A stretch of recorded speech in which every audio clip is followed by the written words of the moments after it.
Good morning from Phnom Penh. This is our third day, and as you recall, we wanted to get up super early to beat the crowds and be the first everywhere, but we were so drained after yesterday that we only managed to get up at 7:15. But it's 8 a.m. and we are already at our first location. Let me introduce you to Wat Phnom, the temple on the hill.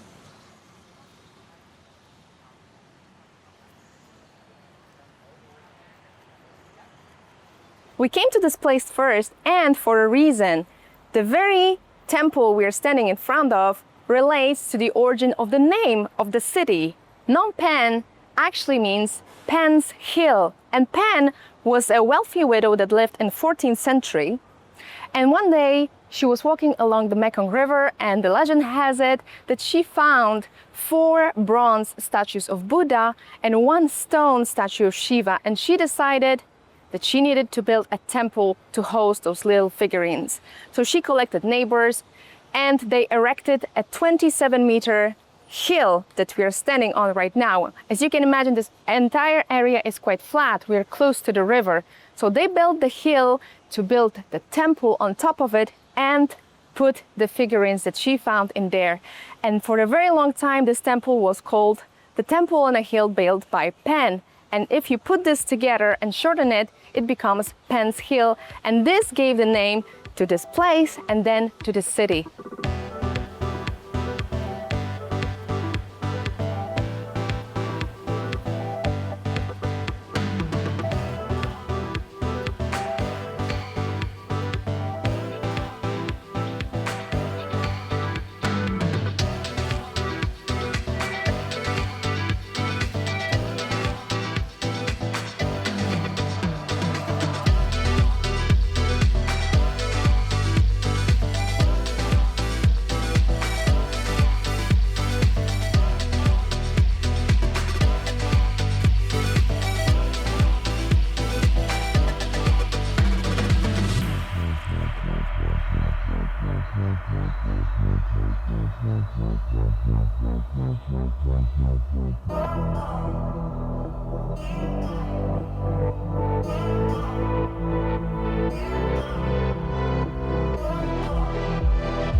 It's lunchtime, and we have quite the selection here.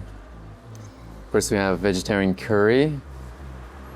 Next we have vegetarian amok, 2 bowls of rice, coconut, must have, and a smoothie. Super refreshing for this really hot day. Let's dig in. Oh yum. That curry is really tasty. Such a really rich blend of flavors. Really good.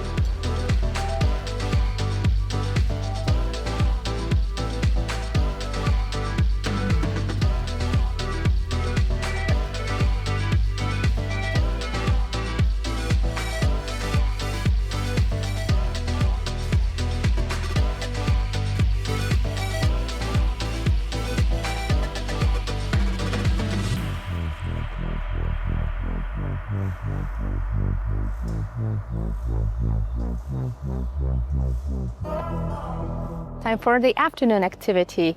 We will confess that we took a tiny nap at noon because the heat was unbearable, and now it's time to visit the National Museum in this beautiful terracotta building. It was built in 1917 and took 3 years to construct it, and it is composed on 4 pavilions around a beautiful garden. In this building, we're gonna witness not only the most beautiful moments of the Cambodia and Khmer history, but we'll also be able to see the finest Khmer art, the biggest collection in the world. So I cannot wait. Let's go.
Just finished visiting the National Museum of Cambodia.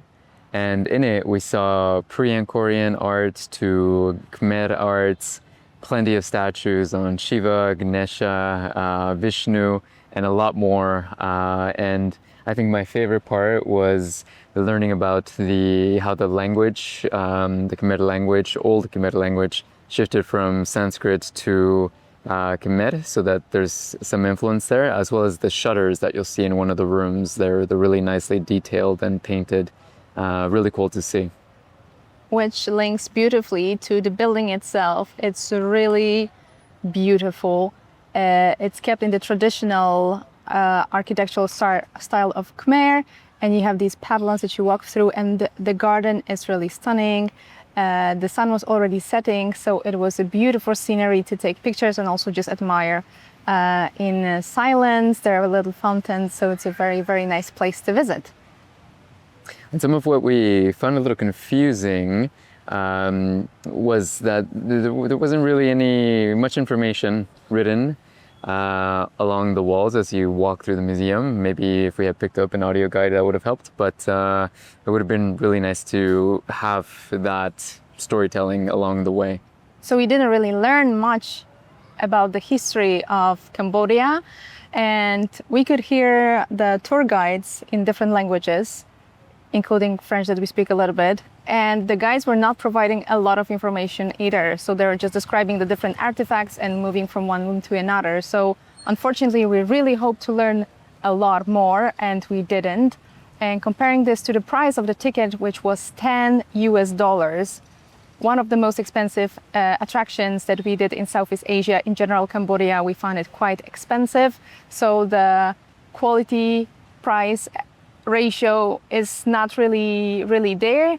And you must also remember that there's a very strict no professional camera policy, but apparently you can use your phone to take images and videos. It's a little bit confusing, and we also noticed that not the same rules apply to all foreigners. But maybe when you come there, it will not apply to you as much. So in general, I would say that for me, it's maybe 3 out of 5. Yeah, mine would, maybe 3.5, but yeah, it's closer to the 3, yeah. Yeah, and I think that the building itself, it's really pushing it up a lot. But obviously, we always leave the interpretation and the opinion for you. Just come and visit yourself so you can experience and have your own opinion on it. That would be it for us. So yeah, come and visit if you make it out to Phnom Penh. We've been in Phnom Penh for a few days now, and it's been surprisingly challenging to find good Cambodian food. We got lucky for lunch today. We had 2 dishes that were really tasty. But we've realized that we're pointed to or in the direction of cuisines from other regions, which is also great. But when we first arrived, we were more looking forward to trying more Cambodian food. So I'm hoping that over the next few days, we'll be able to try more Cambodian food. Let's see how it goes. But tonight we decided to switch it up, and we're trying Indian masala dosa, which we're also excited to try. It's different, something maybe that Gasha and I haven't had. But what I have here is chanala masala dosa, which I think is made out of chickpeas. And then you also have a masala dosa that's made out of pumpkin. So you have pumpkin and rice. Here you have chickpeas and rice as well. And you have your different sauces to go along with them. So let's dig in.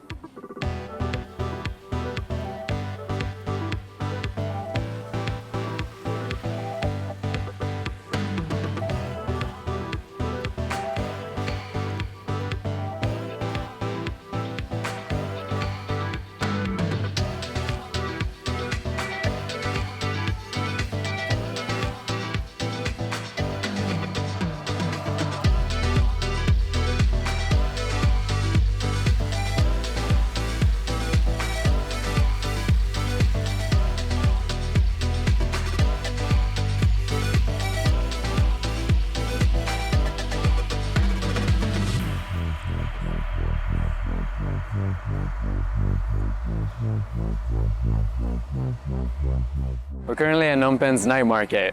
Here you'll be able to find souvenirs, fabrics, jewelry, clothing, and also traditional Khmer food. Let's go check it out.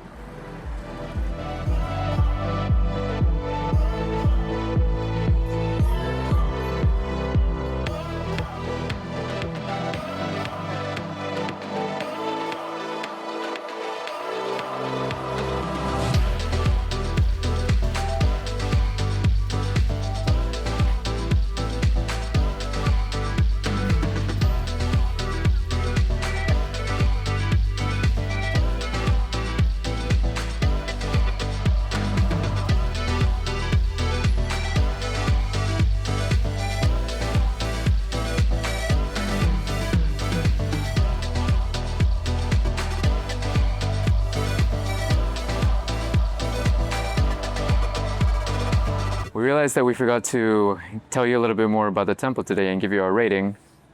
And our rating is 5 out of 5. We love this temple. It's actually quite small, but we spent 2 hours and a half because there's just so much to see. The main Buddha statue is super impressive. It's gold with like a little green emerald in a forehead.